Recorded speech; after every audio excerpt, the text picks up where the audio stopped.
before I get too far along, this is my new to me 2007 Kawasaki Ninja 600, and got it for a great deal.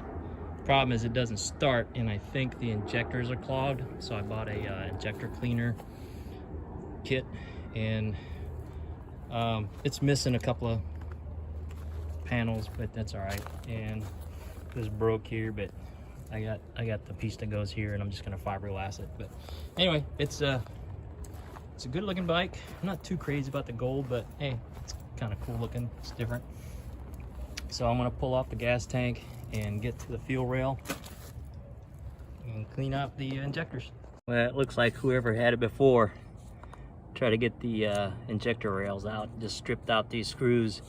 I'm gonna cut a slot in them and use a straight slot to get these screws out, and I'll have to order replacement screws. This is the fuel rail here, and so hopefully the injectors can be cleaned out. So yep. At this point, I didn't realize that there were two sets of injectors. What you're seeing me remove are the upper secondary injectors. There's a lower set of injectors, which are the primary injectors, but that's for a different video. So let's keep going. Okay, so here's how you remove the fuel rail. What I did was I unbolted the fuel rail housing from the filter housing or air box, and then how you get the wires out is this little tab here.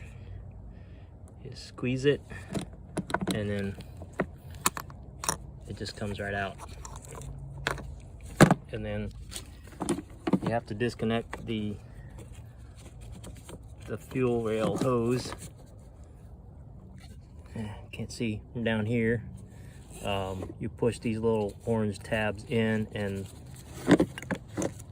that little orange thing pops out, and then you just kind of have to wiggle it until it comes out, and then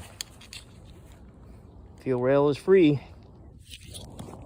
Well, two of the screws I was able to get out with just a regular number 2 Phillips head, and two I had to drill out. I think this is like a 1/8" bit, and I used a screw extractor, square screw extractor, and was able to get the two stuck ones out. I'll probably have to I'm probably gonna cut slots just to put them back in, and then order replacement screws for them. But that's how you get the fuel rail out. Well, there's your problem, and that is definitely your problem right there. That fuel injector is no bueno. So I'm gonna try to clean it up, and if I can't clean it up, I'll have to definitely buy new ones. But let's see if we can clean that up. I got some replacement O-rings. Hopefully I got the right size. Okay, I think I know what the problem is. I turn the key on. This thing right here clicks. It's the exhaust servo actuator, and when you go to your dash, you click it until you get to the odometer, and then you press and hold this, and it gives you a code. And 34, there's a chart you can look up online. 34 says the exhaust butterfly actuator is malfunctioning. So what I'm going to do is I'm going to disconnect the actuator and see if that code goes away. And I think you disconnect it by pulling this wire out. And let's see. I'll come back and show you how to get it out. Okay, I just removed the center bolt.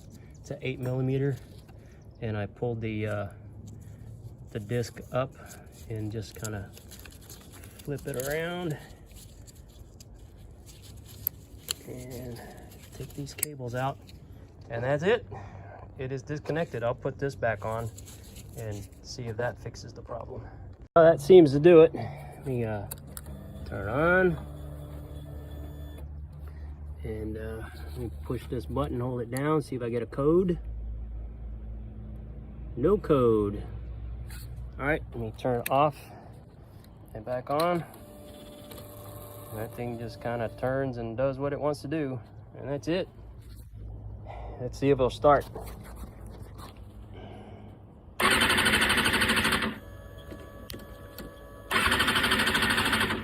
No start yet.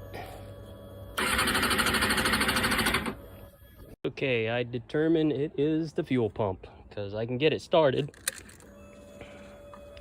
but it wants to bog.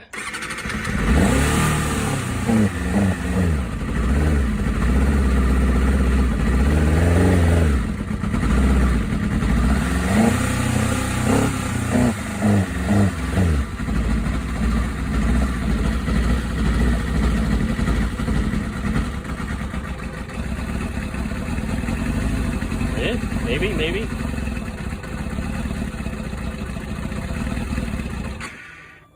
Yep, it's the pump. I think I found the culprit. I believe this might be the pressure regulator, and it fits right there. And when I blow air through this tube that's hooked up to the output, I can hear air coming out up in here when I got it all assembled. And then this was where the air was coming out, and when I blow through this end, I can hear air coming out.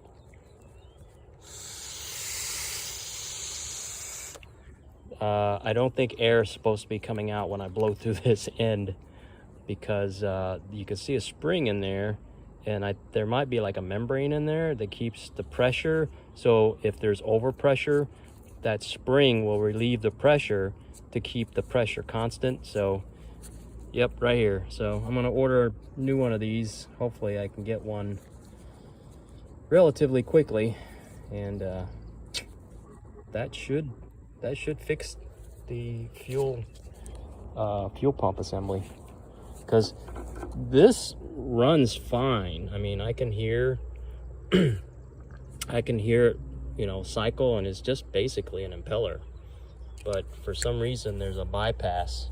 So this has got to be it.